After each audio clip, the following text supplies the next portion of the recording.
हर हर महादेव। श्री गणेशाय महादेव बाबा पार्वती मैया को एक दिव्य कथा सुनाते हैं। महादेव बाबा बोलते हैं पार्वती जी से, हे पार्वती ध्यान पूर्वक सुनो, अब मैं आपको एक दिव्य कथा सुनाता हूँ। एक बार की बात है, नर्मदा के तट पर महेशमती नाम की एक नगरी है। उस नगरी में माधव नाम के एक ब्राह्मण रहते थे, जो वेद वेदांगों के तत्वज्ञ थे। तत्वों को समझाने में समझने में सक्षम थे। समय समय पर आने वाले अतिथियों का खूब स्वागत करते थे। उन्होंने विद्या के द्वारा बहुत सा धन कमा कर इकट्ठा किया और उस धन के लिए एक बहुत बड़ा अनुष्ठान उस धन से करना आरंभ कर दिया। और उस यज्ञ में जो उन्होंने कार्यक्रम धन कमा कर एक बहुत बड़ा यज्ञ किया और उस यज्ञ में एक बकरा मंगवाया, क्योंकि बकरा की बलि देने के लिए मंगवाया उन्होंने। तो बकरे की शरीर की पूजा उन्होंने करी। तब उन्होंने क्या दिया, बकरे की पूजा करी। बकरा बोलने लगा। क्या बोलता है, उसको सुन के सभी आश्चर्य में पड़ गए। बकरे ने हंसकर कहा ऊंचे स्वर में, अरे ओ ब्राह्मण, इन इतने बड़े यज्ञों में तुझे क्या लाभ है? इसका फल तो इस यज्ञ का नष्ट होने वाला है। यह जन्म जरा मृत्यु के भी कारण है। यह सब करने पर भी मैं बकरा बना, इसे तू देख, बलि देके तुझे क्या लाभ? बकरे ने इस अत्यंत कौतूहल जनक वचन को बकरे वाले जो बोल रहा, बकरा बोल रहा है, उसको सुनकर यज्ञ मंडप में हाहाकार मच गया। सभी आश्चर्यजनक होकर बोलने लगे, पता नहीं क्या हो गया उस बकरे को। तब वे यजमान ब्राह्मण, सभी ब्राह्मण उस बकरे को हाथ जोड़कर प्रणाम करने लगे। अपनी पलकों को आंखें फाड़ फाड़ के उस बकरे को देखने लगे और आदरपूर्वक उसने पूछा कि आप कौन हैं, किस जाति के थे, आपने ऐसा क्या कर्म किया कि आपको बकरे की योनि प्राप्त हो गई, हमें बताइए। तब बकरा बोला, हे ब्राह्मण, मैं पूर्व जन्म में ब्राह्मणों के अत्यंत निर्मल कुल में उत्पन्न हुआ था, यानी एकदम शुद्ध कुल में उत्पन्न हुआ था। समस्त यज्ञों का अनुष्ठान करने वाले वेद विद्या में प्रवीण था मैं। एक दिन मेरी स्त्री ने भगवती दुर्गा की भक्ति से ब्रह्म होकर अपने बालक के रोग की शांति के लिए बलि देने के लिए निमित्त मुझसे एक बकरा मांगा।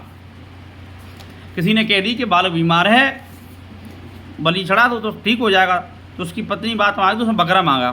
तत्पश्चात जब चंडिका के मंदिर में वो बकरा मारा जाने लगा, उस समय उसी की माता ने मुझे शाप दिया, यानी बकरा की माँ ने उसको शाप दिया, अरे ओ ब्राह्मण, ओ नीच पापी, तू मेरे बच्चे का वध करना चाहता है, इसलिए तू भी बकरे की योनि में जन्म लेगा, जा दुर्जश्रेष्ठ। तब कालवश मृत्यु को प्राप्त होकर उस ब्राह्मण ने बकरा का जन्म लिया। यानी एक ब्राह्मण को, पूजा पाठ करने वाले को, वेद वेदज्ञ को केवल एक बकरा के बच्चे को बलि चढ़ाने का जो श्राप लगा उसकी माँ ने दिया, उससे उसको बकरा बनना पड़ा, जो कि अब ब्राह्मणों की बलि में उपयोग हो रहा है। यद्यपि मैं पशु योनि में पड़ा हूँ तो भी मुझे अपने पूर्व जन्म का स्मरण बना हुआ है। ब्राह्मण, यदि आपको सुनने की तो घंटा हो तो मैं एक और आश्चर्यजनक बात बताता हूँ। कुरुक्षेत्र नाम का एक नगर है, कुरुक्षेत्र का एक नगर है जो मोक्ष प्रदान करने वाला, वहाँ चंद्रशर्मा नाम के एक सूर्यवंशी राजा राज्य करते हैं। एक समय की बात है, सूर्यग्रहण हुआ था। राजा ने बड़ी श्रद्धा के साथ काल पुरुष का दान करने की तैयारी करी। उन्होंने वेद वेदांगों के पारगामी एक विद्वान ब्राह्मण को बुलवाया और पुरोहित के साथ में तीर्थ के पावन जल से स्नान करने चले गए। राजा जी स्नान करने चले गए। तीर्थ के पास पहुंचकर राजा ने स्नान किया और वस्त्र धारण किए। फिर पवित्र प्रसन्न चित्त होकर उन्होंने श्वेत चंदन लगाया और बगल में खड़े होकर पुरोहित का हाथ पकड़कर तत्कालोचित मनुष्यों से घिरे हुए अपने स्थान पर लौट आए। यानी उनके सैनिकों के साथ दाएं बाएं चलने सैनिक लौट आए। आने पर राजा ने विधि पूर्वक ब्राह्मण को काल पुरुष का दान किया। ब्राह्मण को काल पुरुष का दान किया। तब काल पुरुष का हृदय चीरकर उसमें से एक पापात्मा चांडाल प्रकट हुआ। फिर थोड़ी देर के बाद में निंदा भी चांडालिकी का रूप धारण करके, निंदा यानी बुराई, काल पुरुष के शरीर से निकली और ब्राह्मण के पास आ गई। इस प्रकार चांडालों की वह जोड़ी आंखें लाल किए हुए खड़ी हो गई। और ब्राह्मण के शरीर में हठात प्रवेश करने लगी। ब्राह्मण मन ही मन में गीता के 9वें अध्याय का जाप करते रहे।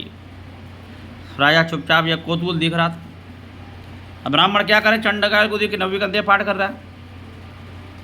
ब्राह्मण के अंतकरण में भगवान गोविंद शयन करते हैं, यानी ब्राह्मण भगवान का जो भजन करता है उसके ब्राह्मण के अंतकरण में यानी हृदय में भगवान नारायण निवास करते हैं, यानी हमारे यहाँ हृदय में निवास करती हैं, हमें विश्वास।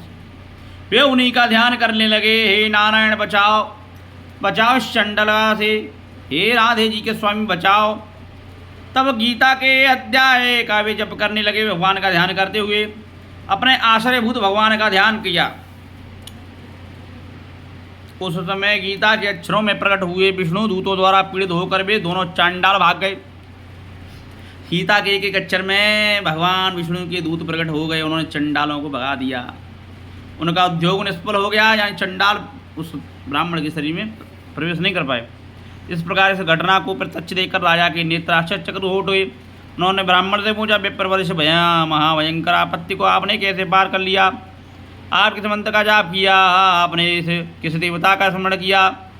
वह पुरुष तथा वह स्त्री कौन थी? वे दोनों ही कैसे उपस्थित हुए? फिर शांत कैसे हो गए, यह मुझे बताओ।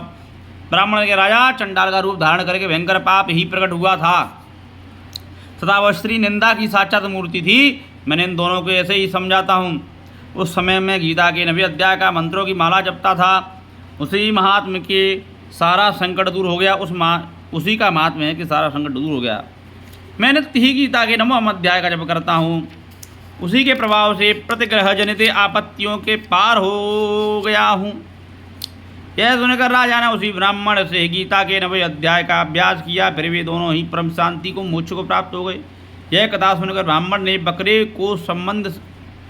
को बंधन से मुक्त कर दिया। यानी यह कथा सुनकर ब्राह्मण ने भी बकरे को बंधन से मुक्त कर दिया और गीता के 9वें अध्याय के अभ्यास से परम गति को प्राप्त किया। यानी जो बकरा की जो बात थी, बकरे ने इतनी कहानी सुनाई तो जो ब्राह्मण था ना कि बलि देने से पुण्य मिलता है या बलि देने से लाभ मिलता है, यह बात उसने सोच ली कि बलि देने से कुछ नहीं है, ये मिथ्या बात है। किसी भी जीव की बलि देकर कोई भी सुखी नहीं हो सकता है। ये गीता के 9वें अध्याय के महात्मा में लगा हुआ है। तो आज से आप किसी भी प्राणी जीव भगवान के द्वारा जो प्रकृति है, इसमें गाय हो, बकरी हो, बैल हो, आपको किसी की बलि देने का अधिकार नहीं है। चाहे कष्ट में हो तो दवाई करो, उसकी औषधि दो, लेकिन किसी भी जीव हत्या करने का आपको अधिकार नहीं है। श्री नारायण नमोस्तुते 9वां अध्याय का एक श्लोक आपको सुनाएंगे। श्री परमात्मने नमः। अथ 9मो अध्याय। श्री भगवानुवाच इदं तो ते गुह्यतं प्रवक्ष्याम्यनसूयवे ज्ञानं विज्ञानसहितं यज्ञात्वा मोच्यये सुवात्। हरिः ॐ। राजविद्या राजगुह्यं पवित्रमिदमुत्तमं प्रत्यक्षावागयं धर्मं सुसुखं कर्तव्यम्। हरिः ॐ। वीडियो को शेयर करें, सब्सक्राइब करें चैनल को। ये वीडियो बहुत ही ध्यानपूर्वक बताई गई है। मनुष्यों को बलि प्रथा को बंद बिल्कुल करने के लिए ये गीता का हमारा 9वें अध्याय का जो महात्म्य है, उपदेश कर रहा है। भगवान को बार बार प्रणाम करें। इससे पहले जो भी गलती की है उसको क्षमा करना और मांसाहार बिल्कुल बंद करें, क्योंकि आपकी वजह से किसी जीव की हत्या हो रही है, वो बहुत ही गलत है। राधे राधे।